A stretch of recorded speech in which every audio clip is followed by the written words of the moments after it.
সাপ্তাহিক ছুটির দিনের বাজার পরিস্থিতির খবর জানাতে এই মুহূর্তে রাজধানীর কারওয়ান বাজারে আছেন সহকর্মী অন্তরা সেন। সরাসরি চলে যাচ্ছে তার কাছে। সকাল থেকে বাজার ঘুরে দেখতে পেয়েছি কাঁচা সবজির দামের ঊর্ধ্বগতির কারণে কিন্তু নাভিশ্বাস অবস্থা ক্রেতাদের। বিক্রেতাদের দাবি গেল সপ্তাহের তুলনায় সবজির দাম কিছুটা কমেছে, কিন্তু ক্রেতারা কিন্তু ভিন্ন কথা বলছেন। তারা বলছেন যে তাদের মতে সপ্তাহ ব্যবধানে সবজির দাম 10 থেকে 20 টাকা পর্যন্ত বেড়েছে। বর্তমানে পটল, কাঁকরোল, করলা, বরবটি, ঢ্যাঁড়স সবই কিন্তু বিক্রি হচ্ছে 80 টাকায়। বেগুনের কেজিও কিন্তু মানভেদে 80 থেকে 100 টাকা পর্যন্ত। টমেটো বিক্রি হচ্ছে 120 টাকা কেজি। সাধ্যের মধ্যে আছে কিন্তু শুধুমাত্র পেঁপের দাম, আর 40 টাকা কেজিতে পেঁপে বিক্রি হচ্ছে।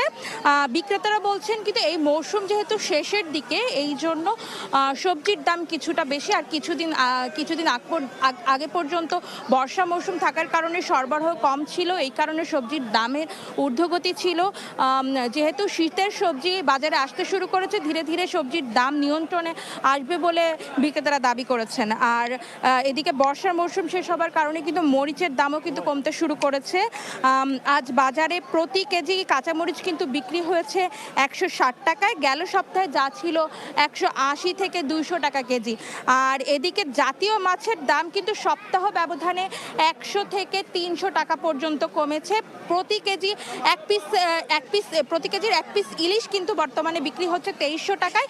আর 1.5 কেজির এক পিস ইলিশ যদি ক্রেতাকে কিনতে হয় তবে কিন্তু গুনতে হবে 4500 টাকা পর্যন্ত। এই ছিল আমার কাছে রাজধানীর বাজার ব্যবস্থার সর্বশেষ খবরাখবর।